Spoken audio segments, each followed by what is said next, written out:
Were you aware in the books House Targaryen had ruled Dragonstone for more than 200 years, since Lord Enar Targaryen first arrived from Valyria with his dragons?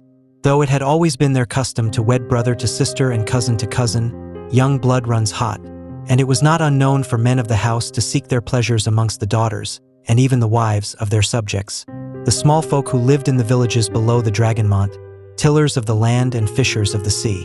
Indeed, until the reign of King Jaehaerys, the ancient right to the first night had been invoked mayhaps more oft on Dragonstone than anywhere else in the Seven Kingdoms, though good Queen Alysanne would surely have been shocked to hear it. Though the first night was greatly resented elsewhere, as Queen Alysanne had learned in her women's councils, such feelings were muted upon Dragonstone, where Targaryens were rightly regarded as being closer to gods than the common run of men. Here, brides thus blessed upon their wedding nights were envied, and the children born of such unions were esteemed above all others, for the lords of Dragonstone oft celebrated the birth of such with lavish gifts of gold and silk and land to the mother. These happy bastards were said to have been born of Dragonseed, and in time became known simply as Seeds.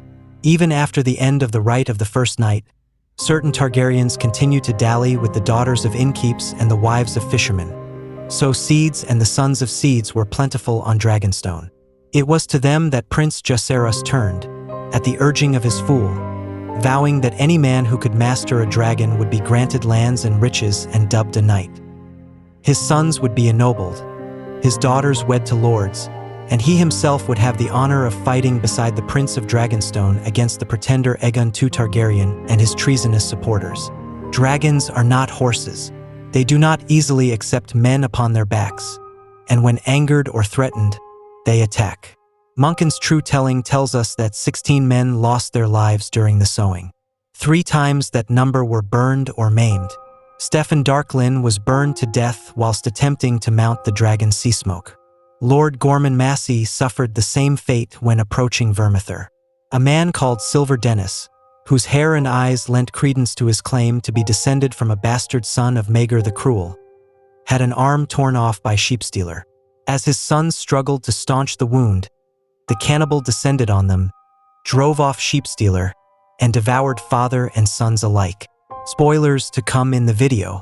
Yet Seasmoke, Vermithor, and Silverwing were accustomed to men and tolerant of their presence. Having once been ridden, they were more accepting of new riders. Vermithor, the old king's own dragon, bent his neck to a blacksmith's bastard, a towering man called Hugh the Hammer or Hard Hugh, whilst a pale-haired man-at-arms named Ulf the White for his hair, or Ulf the Sot for his drinking, mounted Silverwing, beloved of good Queen Alysanne. And Seasmoke, who had once borne Laenor Velaryon, took onto his back a boy of 10 and 5 known as Adam of Hull, whose origins remain a matter of dispute amongst historians to this day. Dragonstone's 3 wild dragons were less easily claimed than those that had known previous riders, yet attempts were made upon them all the same.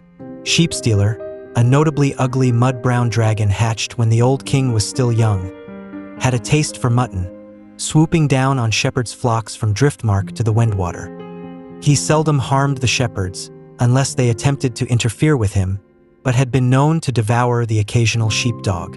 Grey Ghost dwelt in a smoking vent high on the eastern side of the Dragonmont, preferred fish, and was most oft glimpsed flying low over the narrow sea, snatching prey from the waters. A pale grey-white beast, the color of morning mist, he was a notably shy dragon who avoided men and their works for years at a time. The largest and oldest of the wild dragons was the Cannibal, so named because he had been known to feed on the carcasses of dead dragons, and descend upon the hatcheries of Dragonstone to gorge himself on newborn hatchlings and eggs. Coal-black, with baleful green eyes, the Cannibal had made his lair on Dragonstone even before the coming of the Targaryens, some small folk claimed. Grand Maester Munkein and Septon Eustace both found this story most unlikely, as do I.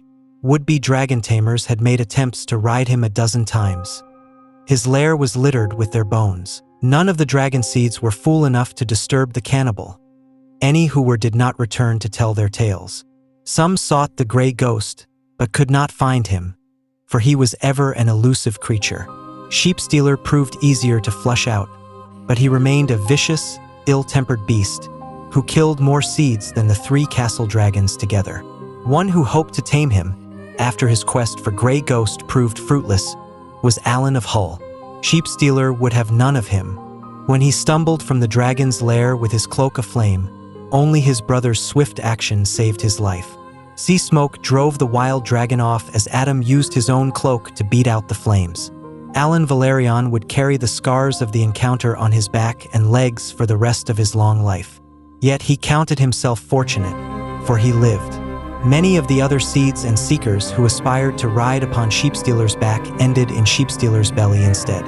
In the end, the brown dragon was brought to heel by the cunning and persistence of a small brown girl of 6 and 10, who delivered him a freshly slaughtered sheep every morning, until Sheepstealer learned to accept and expect her.